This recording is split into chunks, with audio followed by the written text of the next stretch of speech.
دا یو کلاو حقیقت دی چې قرآن شریف د الله پاک معجز کتاب دی.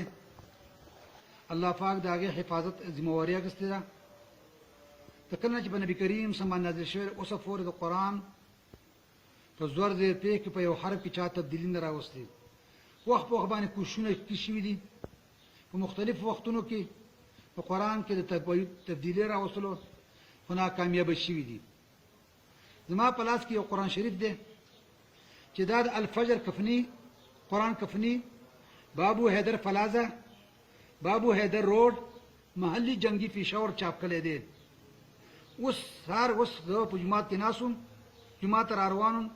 زموږ یو عام سړي یو د غاښونو ډاکټر دی چې نه خو د قرآن حافظ دی نه خو د قرآن قاري دی، بلکې زما یو عام شاګرد و. هغه ما ته قرآن شریف راوړ ډېر دردمندۍ سره چې مولوي صاحب ما له خوب نه راځي، بېګا مې دا قرآن شریف راګستی دی. زموږ جومات ته چا راوړي دي، چا یې ښودي دي 12 قرآن شریفونه، خو ما په هغه کې تلاوت کولو. ما پکې به د یو وخت غلطیانې ولدلې. اوله غلطي دا نه چې سورت توبه کې په اول سر کې بسم الله نشته دی، خو په دې قرآن شریف کې په سورت توبه کې بسم الله لیکل شوې ده. دویم چې هغه په یو وخت کې غلطي ونیوله، سورت یاسین شریف د هغې د ومال یلانه دویمه سپاره شروع کېږي.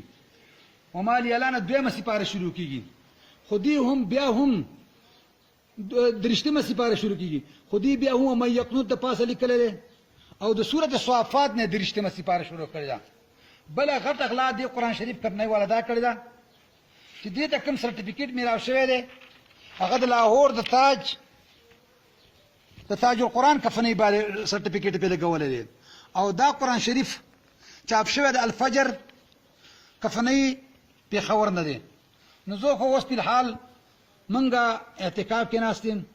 دا قرآن شریف زه یو خپل د مدرسې استاد قاري حیات الله صاحب ته ورکوم، هغه به پکې نورې غلطیانې موي، خو زه اوس فلحال یو خو د عامو مسلمانانو نه په دې فیسبوک باندې چې دا قرآن شریف وانخلي، بل د دې د حکومت وقت نه د هغې مطالبه کړو چې د کفني په خلاف د زر تر زره فلحال د دې خلاف د اکشن واخیستلی شي، په کومو دوکانونو کې چې دې هغه واپس کړی شي.